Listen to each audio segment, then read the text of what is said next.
All right. Thank you in abundance for your patience as we are getting going with all of this. I am so thrilled that this was able to be worked out at the last minute. I can officially say you've never seen anything like you're about to see now. This is a wonderful artist and friend that has kind of come into our world. He was on live lessons 6 months ago, probably, something like that.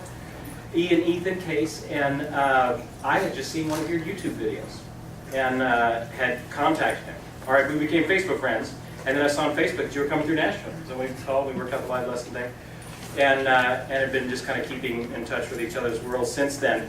He happened to be here for NAMM, and so this worked out at the very last minute. So it is an absolute joy and honor to have Ian here with us. Would you all please welcome Ethan Case.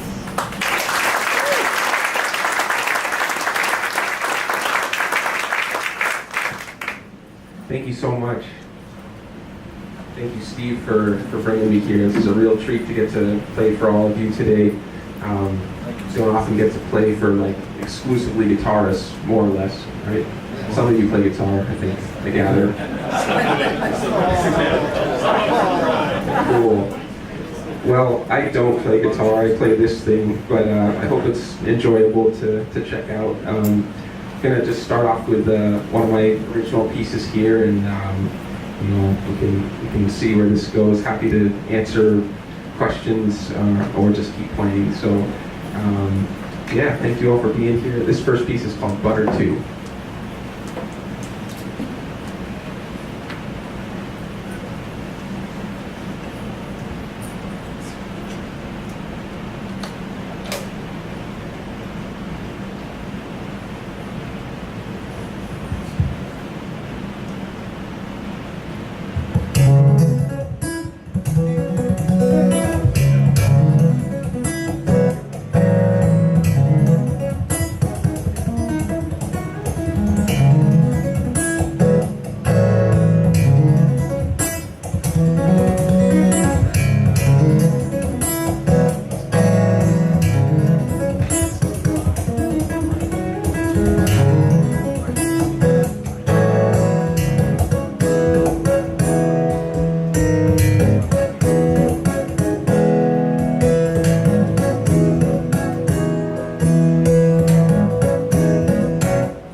Thank you so much. What pentatonic scale was that? Well, you know, I actually, when I first started playing guitar, I think like probably a lot of us, you know, that was the first thing somebody showed me was a pentatonic scale with that extra note in it to make it a blues scale, you know, and that was enough for me to, you know, want to do nothing else but play guitar for the next several years, and so that's definitely in there. There's a couple extra notes, but yeah, I mean, I'm really just a blues player in disguise, maybe. 18 strings. Yeah, so this is an 18-string double neck guitar. It's actually acoustic, even though it doesn't have a sound hole here. This is we're as technology evolves, we're trying to get closer and closer to just kind of getting the pure acoustic sound to come out of a speaker system. So we have some internal mics in here that pick up some of that percussion and stuff. Yeah, I got into this instrument.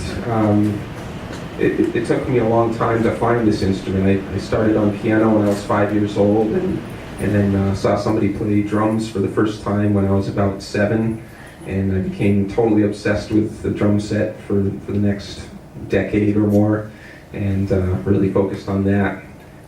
I was, you know, really like genuinely learning drum beats on saw blades and peanut butter cans and stuff for a few years before my parents finally let me have drums. Yeah, that was really my main instrument for a long time, which I think is a good, it's helped me, you know, obviously on the rhythmic side of things. When I got into guitar later, and gradually guitar started to be more of a focus, the rhythmic aspect, I already, you know, had a lot that I felt comfortable with just on an intuitive level from having played drums, and I think that's continued to help me. But I lived in, I moved around a little bit growing up, and I always lived in very rural areas where there was really no one to play with, so I was always interested in kind of band-oriented music as opposed to like the solo acoustic kind of thing that I'm doing right now. So that was always kind of going on in my head, and all the music I was listening to on, you know, records in the house, or when we have an opportunity to go see a concert downtown or whatever, it was always about collaboration and, you know, musicians playing together, and that's still true for me. I'm still like interested in that kind of thing, you know. layers of sound, and different things, multiple things changing at once, and just the richness harmonically and rhythmically and melodically that you can get with more than one person playing at a time.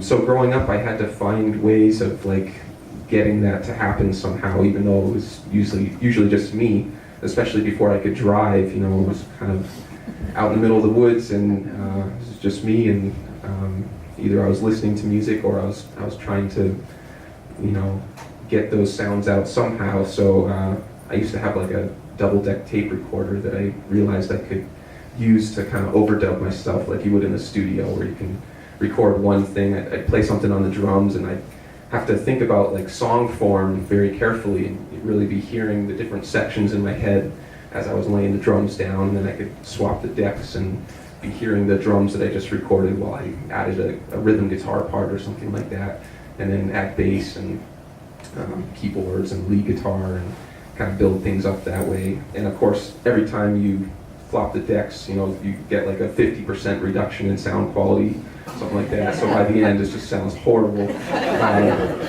But I did that, and as technology progressed, I eventually had a 4-track tape recorder, and then a digital recorder with 16 tracks, and then started to do some stuff with a live looper that just had one, kind of one stereo. Actually, it was one mono loop that you could add layers to.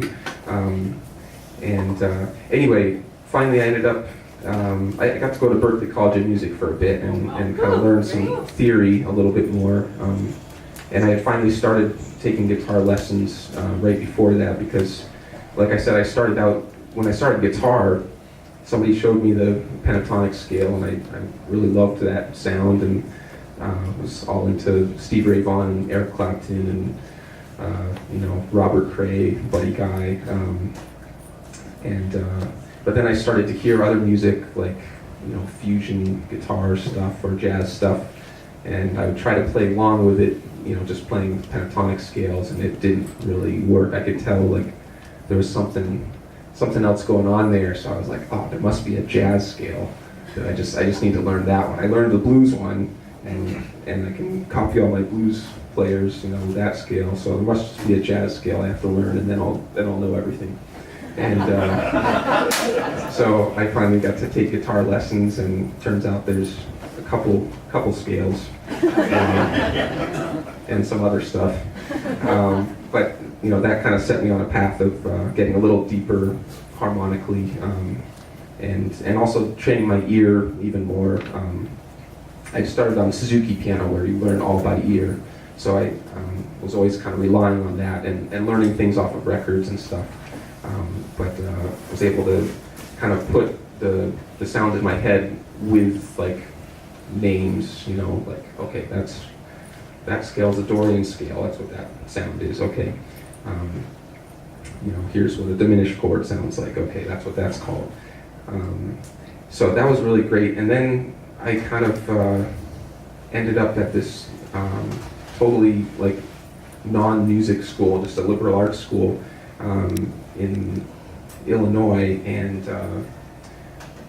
again found myself in this position where there was kind of nobody to play with. But now, not only that, I didn't have any of my stuff with me either to do overdubbing or live looping, and I just had this one acoustic guitar, and I had to try and figure out how to make that sound good by itself. And I was still hearing the same kinds of things in my head, that's where it was all coming from. It's I would sit down with this instrument, and a song would start to come, and I'd be hearing the bass line and a melody, and I want chords to happen, and I want to convey somehow the kind of rhythmic context that this is all in. So I was trying to get all that to happen on an acoustic guitar, and around that time I saw a picture of one of these double neck guitars, which I think they had just started mass producing them. Ovation made these for just a few years, and so I was able to, so just seeing the picture of it kind of got me thinking okay, maybe that could be useful to have 2 fretboards, one for each hand, because I was starting to do some of the two-handed tapping stuff where both of your hands are on the fretboard, and just out of necessity, if there was like some other part, melody or bass line that I was trying to get to happen at the same time as something else. So I was exploring that and alternate tunings, just kind of whatever sounded good to me or whatever a song felt like it called for. So I thought, oh, maybe having 2 necks and more strings would be kind of interesting and allow me to do, a little bit more of what I was already trying to do on a regular guitar. And so I was able to borrow a friend's car and go down into the city and go to this store where they had one of these in stock, which was kind of a miracle because not too many people play these. And I got there right as the store was closing, so I had about like 6 seconds to pick this up and check it out and decide if I was going to get it or not. And like right away, within 6 seconds, I was like, oh my gosh, this is it. I finally found my instrument at age 24 or whatever it was, 23. And so ever since then, I've just kind of been on this journey of like, still really just trying to follow like the music I'm hearing in my head, and this tool has made it easier for me to get to some of those things. And as I've tried to, like follow where each song feels like it wants to go, that's what has led to some of these less common ways of playing the instrument. And I've really tried to think about it like not as a guitar at all, but just kind of imagine if this had been around as long as like the violin or something like that. And there have been all those hundreds of years of refinement of teaching methods and playing methods and really figuring out how to properly play the instrument and what's possible to do with it. I try to approach it from that standpoint and just kind of in a way like throw out everything I knew about guitar and how that's supposed to work.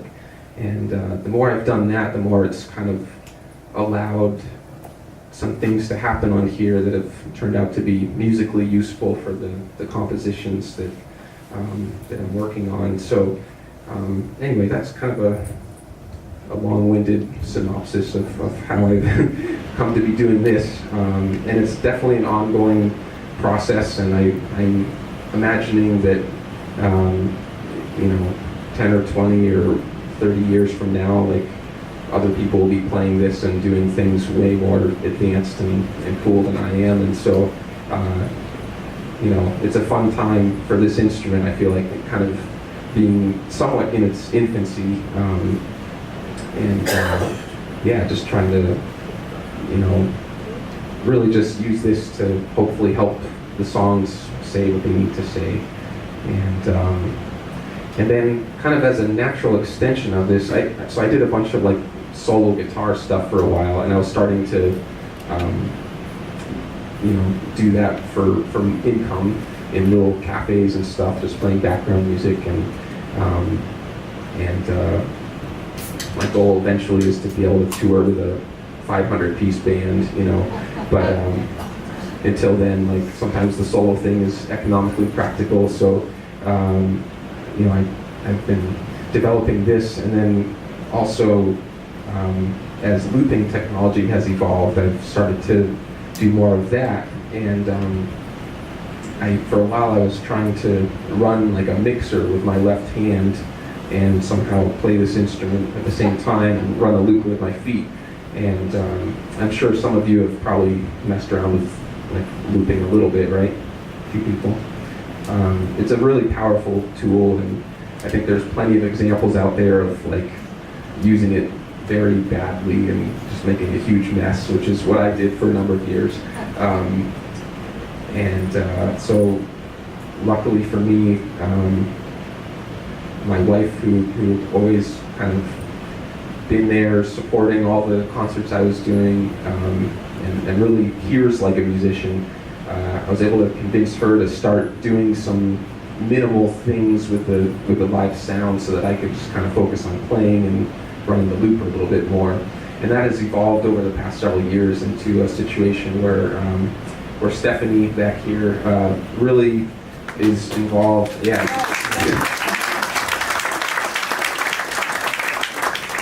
where she's really involved with these songs just as much as I am, and it's a real collaboration. And so we thought we'd do a piece for you now that kind of shows you a little bit of what we're doing with the looping. And basically, Stephanie is controlling what the loopers hear.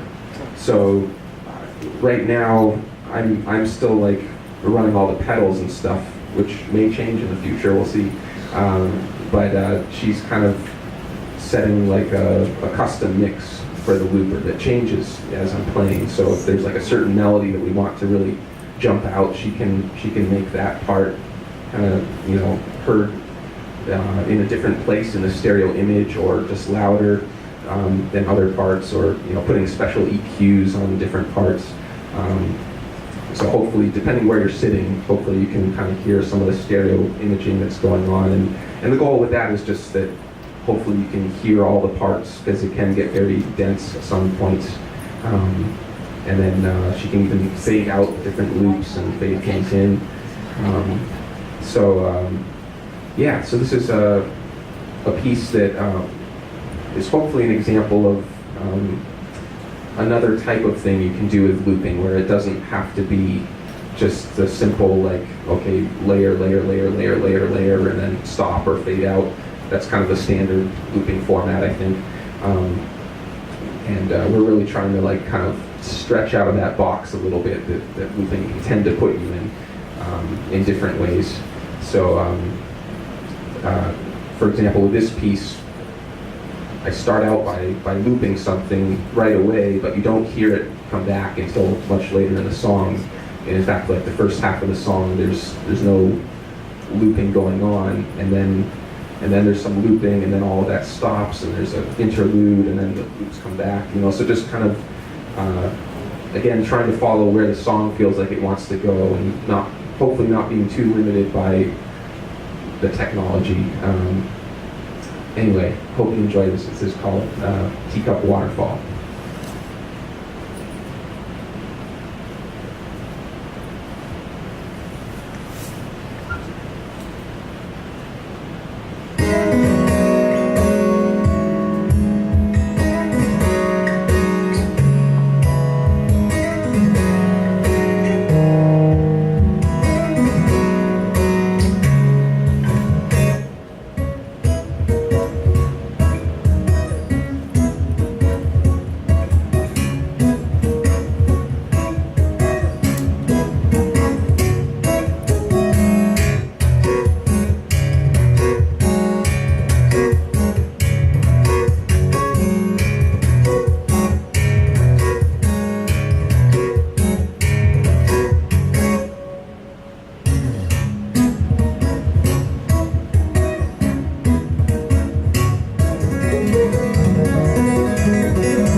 Thank you so much.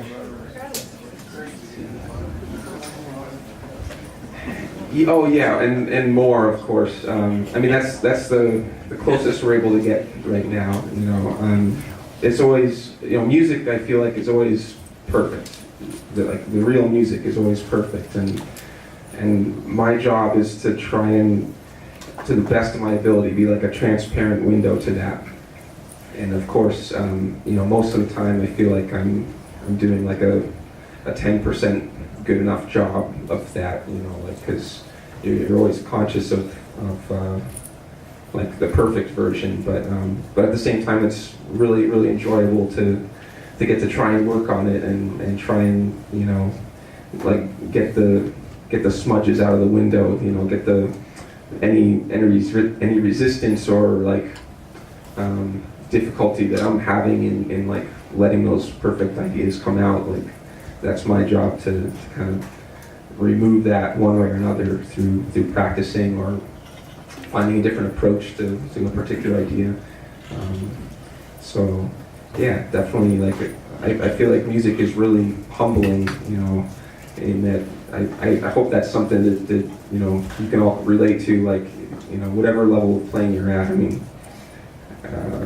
like there's always things you wish you could do that you can't quite do, and maybe you can kind of do it, but not with the level of precision or like beautiful tone that you want to be able to, or one thing that's really tough with the kind of percussive way of playing is that dynamic range is much trickier to achieve than when you're picking.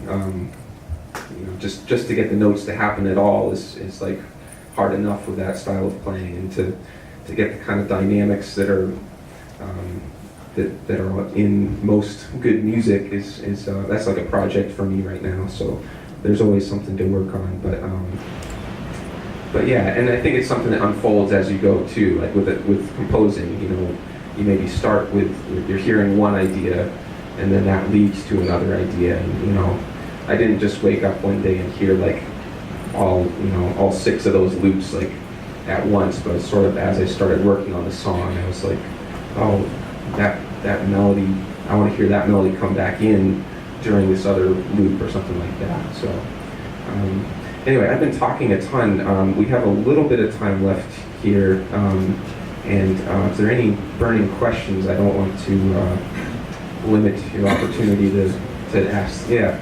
For your excellent tone, can you go over your signal chain? I know we have some chairs blocking the. Yeah, sure. Yeah. The question was, can I go over the signal chain? I will summarize, since it is, I don't know how many of you can see the board up here, but this has been like kind of a 6-year project, and I think this is pedal board number 5 or something like that. Always trying to improve it, but the basic idea is that we have a 32-channel digital mixer that Steph is talking to from her iPad. That's actually built into the board here, and good clean preamps. There's like we put a little bit of compression on, not a lot, but just to control any like really harsh spikes coming out, hopefully.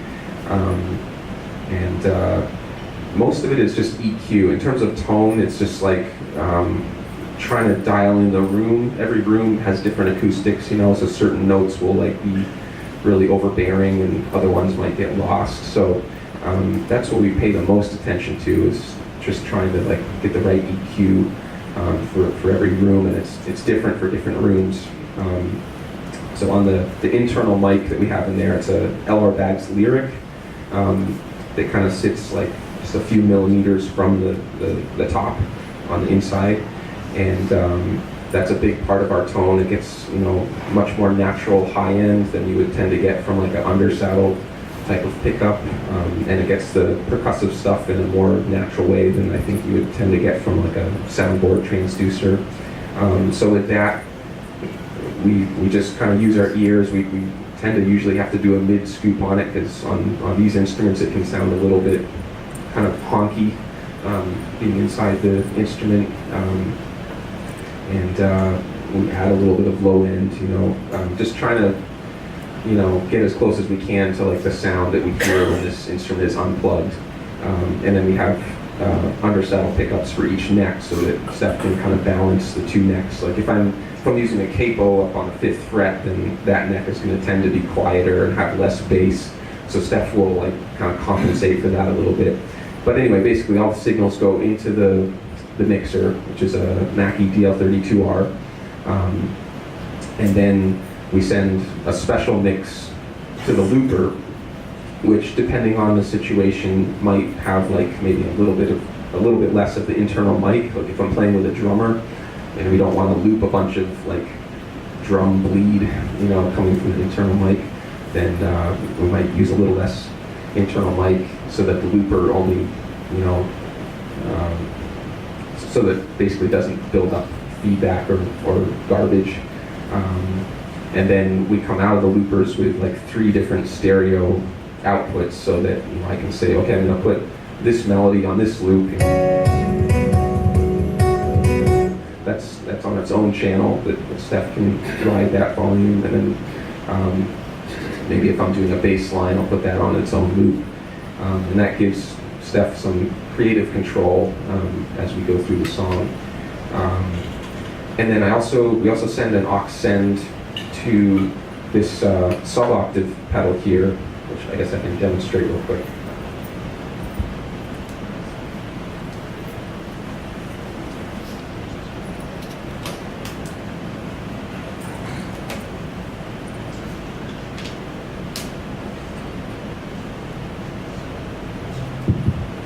So this is what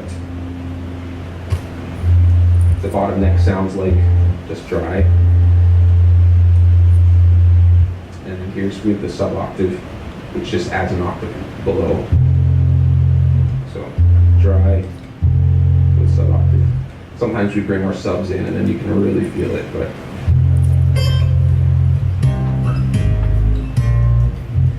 so just kind of expands the range of pitches we can achieve.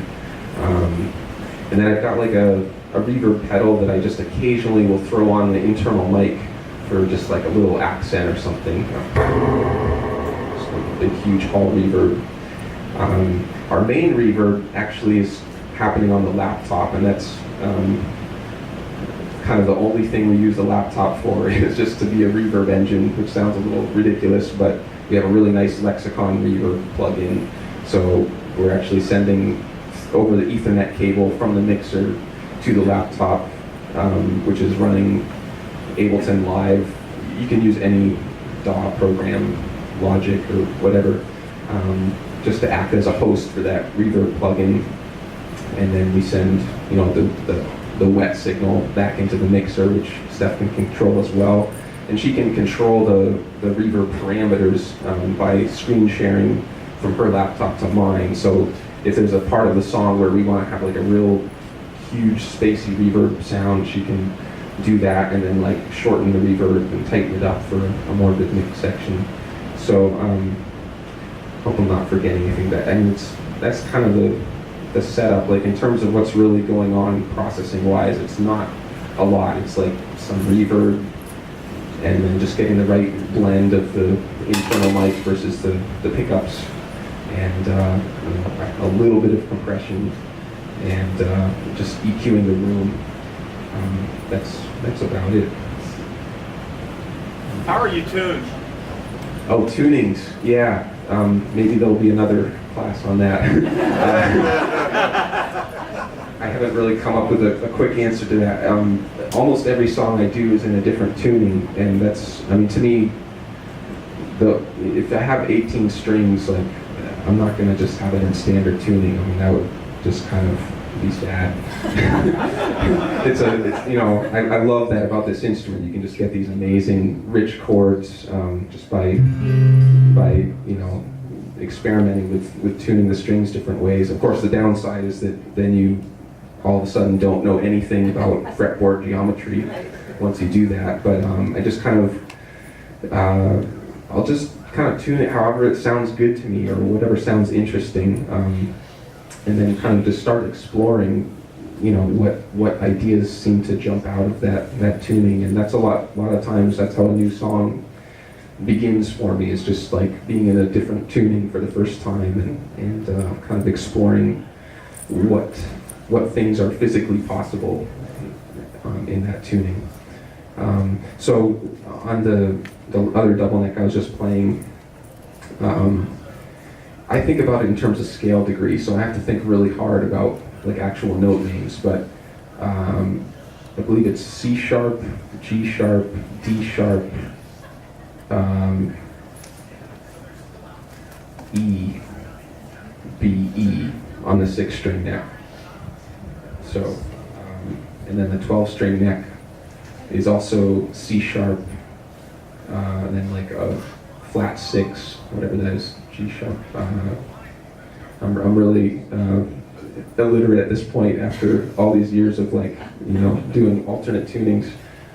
A, C sharp A, D sharp, F sharp, I think. G sharp, 9. I'll get back to you on that. This one I know a little better. This is F, G,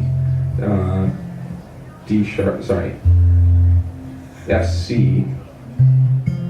Well then of course with these capos it changes everything. So like you can see I've got a partial capo on this neck which only affects the D, G, and B strings. And then this one, I've got a full capo on the 2nd fret, and then I actually made this capo myself, sort of. This is a Kaiser capo where, I don't know if you can see, I cut out the middle string, so it's kind of the opposite of the other one, where it'll just capo 2 strings on one side and 1 string on the other side. So you can put that like that, or upside down like that to affect different strings, which means then I can actually still play in here on those 3 strings that it's not affecting. So, whatever that ends up being, 5, 5, 1, flat 3.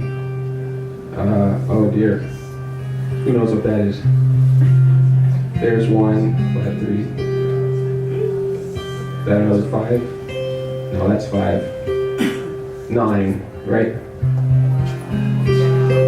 Anyway, and then a lot of the one thing that I do a lot is like usually the bottom 2 strings are tuned to a 5th, just because like if it's tuned to like some a 3rd or some other interval, like it just tends to get muddy, and 5ths are nice in the bass range, and so far that tends to be a rule, but other than that, just kind of whatever. So that's one way to approach it. You're kind of on your own in terms of figuring the fretboard out, but I really enjoy that and encourage you to experiment with that. You can find shapes and ways of using open strings that you might not be able to in standard tuning that just sound really beautiful, like voicings that you couldn't physically achieve any other way. So yeah, it's my super well rehearsed technical answer to the tuning question. Wait till we do that and ask Steve about it for a question. Well, Steve said we need to be out by 4, and it's 4 here. How are we doing, Steve? Should we wrap up? Is he here? He's on the phone. He's on the phone? He's playing. Okay, we get to do one more song then. All right. Well, thank you all so much for being here. I wish we had a lot more time. It's been really fun getting to play for you. We're going to close with a piece from this album we just put out last year. Oh yeah, and Steph's reminding me we have CDs available if you're interested. So this will give you a taste of what's on the CD. Yeah, this is called Run Toward the Mountains.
Thank you so much.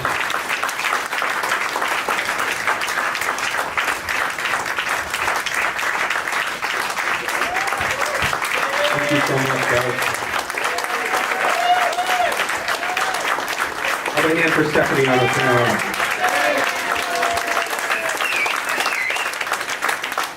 And for Rick, who's also doing sound for us tonight. Wow. Did you enjoy the special guest? Was it worth the suspense of the surprise? Okay. Hey, Ian's got a few, not very many, but a few of his latest CD, Run Toward the Mountains. It's actually a double CD, so there's two CDs in here. And it's all just tremendous, tremendous stuff. If you're interested, they're back there. Paulette's got the product table running back there if you're interested in some of this stuff. Amazing stuff. A couple of last minute announcements. We've got the silent auction.